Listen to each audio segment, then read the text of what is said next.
हरे कृष्णा।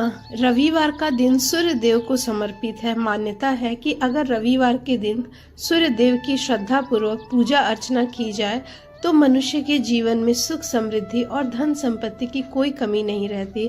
साथ ही शत्रुओं से सुरक्षा भी होती है।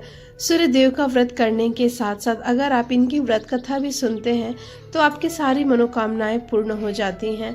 तो आइए आज जानते हैं रविवार के दिन सूर्य देव की व्रत कथा।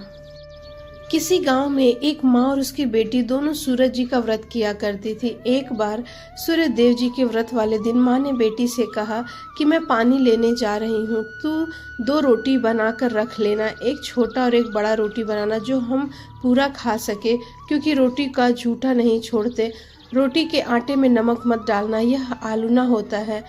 माँ पानी भरने चली गई और बेटी रोटी बनाने लगी। तभी सूरज भगवान एक साधु का भेष बनाकर वहां आए और भिक्षा मांगने लगे। तभी लड़की ने कहा कि मेरी माँ का रोटी तो बन गया है, पर मेरा रोटी बनेगा, उसी में से मैं आपको दूंगी।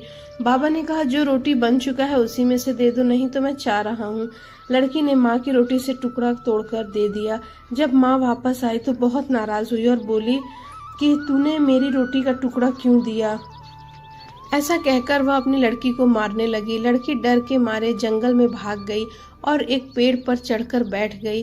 सूरज भगवान ने सोचा कि बेचारी लड़की को मेरे कारण घर से निकलना पड़ा, इसलिए इसकी रक्षा मुझे ही करनी पड़ेगी। सूरज भगवान रोज उसके लिए चूरमे का एक लड्डू और एक लोटा पानी भेज देते थे।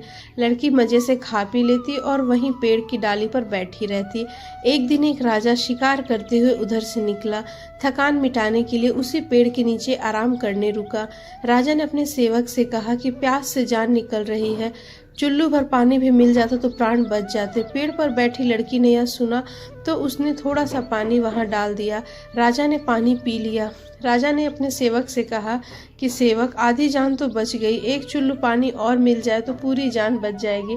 लड़की ने फिर थोड़ा सा पानी डाल दिया। राजा ने उसे भी पी लिया, लेकिन राजा को बड़ा आश्चर्य हुआ। उसने सेवक से कहा, ऊपर अवश्य ही कोई है, तू ऊपर चढ़कर देख कौन है। सेवक ऊपर चढ़ा तो उसे एक लड़की मिली। लड़की ने सेवक से कहा, भैया तुम ये स्वादिष्ट लड्डू खा लो और पानी भी ले जाओ, और राजा को मेरे बारे में कुछ मत बताना, कह देना कि कोई ऊपर नहीं है, पता नहीं राजा मेरे साथ कैसा व्यवहार करेगा। सेवक भूख प्यास से परेशान था। सेवक ने लड्डू खाया, पानी पिया और नीचे जाकर राजा से कह दिया कि ऊपर तो कोई नहीं है। राजा ने सेवक से कहा, तू ऊपर गया तब तो थका हुआ था और आया तो तरोताजा दिख रहा है। नहाया और खाया हुआ मनुष्य कभी छिपता नहीं है, मुझे संशय हो रहा है, मैं खुद ऊपर जाकर देखता हूँ। राजा पेड़ पर चढ़ा, वहां सुंदर सी ब्राह्मण की कन्या को देखा। राजा ने कहा कि तुम मुझसे डरो मत, तुम बहुत सुंदर हो, मेरे साथ राजमहल चलो, मैं तुमसे विवाह करना चाहता हूँ। लड़की राजा के साथ चली गई। राजा ने उसके साथ विवाह कर लिया। साल भर में ही उसने एक सुंदर बालक को जन्म दिया। उसकी अन्य रानियां, उसकी देवरानी, जेठानी आदि उसके और उसके पुत्र की सुंदरता से बहुत जलती थीं। सूरज जी का व्रत आया। लड़की ने रानी के व्रत के लिए रोटी बनाया।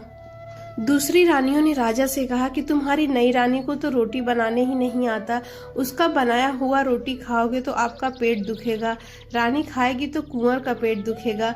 नई रानी ने यह बात सुन ली और उसने रोटी को थाली के नीचे छुपा दिया और सूर्य भगवान से सहायता के लिए प्रार्थना करने लगी। राजा ने जब पूछा कि तुमने थाली के नीचे क्या रखा है तो उसने कहा कि मेरे गरीब पीहर से उपहार आया है। राजा ने थाली उठाई तो देखा कि उसके नीचे सोने का चक्र था।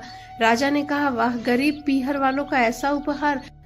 लेकिन नई रानी चुप ही रही। एक दिन रानी खिड़की पे खड़ी थी, तभी उसे उसकी माँ दिखाई दी जो दरिद्र अवस्था में छाजले बेच रही थी। उसने सोचा माँ को यहाँ बुला लूं तो माँ आराम से यहीं रह लेगी, इतने नौकर चाकरों में भी वह भी कुछ काम कर लेगी और किसी को पता भी नहीं चलेगा। उसने अपनी माँ को बुलवाया। रानी की माँ आते ही बात दोहराने लगी। उसकी माँ ने कहा, तूने घर छोड़ दिया और मेरी रोटी सूरज भगवान को दे के तू गुस्से में घर से निकल गई। ऐसा कह ही रही थी तभी रानी ने सोचा कि कहीं सबको ये सारी बातें पता न चल जाए कि मैंने अपनी माँ को इस तरह महल में बुलाया है, तब मुसीबत हो सकती है। उसने माँ को चुपचाप एक कमरे में रहने को कहा और बाहर से उस कमरे में ताला लगा दिया। रानी की देवरानी जेठानियों ने व अन्य रानियों ने राजा से कहा कि नई रानी का व्यवहार संदेह रूपी लगता है। एक औरत महल में घुसी पर वह वापस नहीं निकली। छोटी रानी ने यह सुन लिया। वह सूर्य भगवान से इस विपत्ति से बचने की प्रार्थना करने लगी। राजा ने वहां जाकर उस कमरे की चाबी मांगी। राजा ने कमरा खोला तो वहां सोने की एक मूर्ति खड़ी थी। राजा ने पूछा, यह मूर्ति कहाँ से आई? तब रानी ने कहा, मेरे गरीब पीहर से उपहार आया है। राजा ने कहा, तुम्हारे गरीब पीहर से इतने कीमती उपहार आते हैं, अब मुझे तुम्हारा पीहर देखना ही है, चलो हम वहां चलेंगे। रानी ने फिर सूरज भगवान से मदद मांगी। सूरज भगवान ने कहा कि मैं सवा पहर की व्यवस्था तो कर दूंगा, लेकिन फिर मुझे नगरी में उजाला करने जाना होगा। सूर्य भगवान ने जंगल में माया नगरी बसा दी। महल, झरोखे, बाग बगीचे, रिश्तेदार आदि सब माया से बना दिए।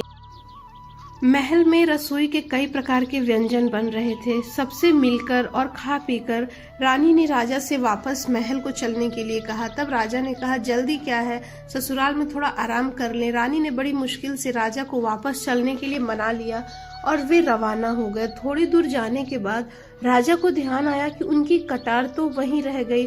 राजा ने सेवक को कटार लाने के लिए भेज दिया। जब सेवक वहां गया तो देखा कि वहां जंगल के सिवा कुछ भी नहीं था। सूरज भगवान की माया से सब फिर पहले जैसा हो गया था। कटार झाड़ी में ही पड़ी मिली।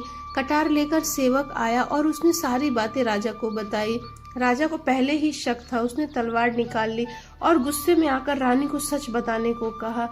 राजा को ऐसा करते देख रानी ने सब कुछ सच कह डाला और सूरज भगवान की कृपा और मदद के बारे में बताया। यह सब सुनकर राजा बहुत खुश हुआ और रानी को सूरज भगवान का व्रत अच्छे से करने को कहा।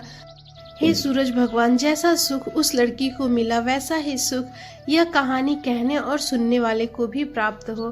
तो दोस्तों, ये थी आज के रविवार सूर्य देवता की व्रत कथा। हरे कृष्णा।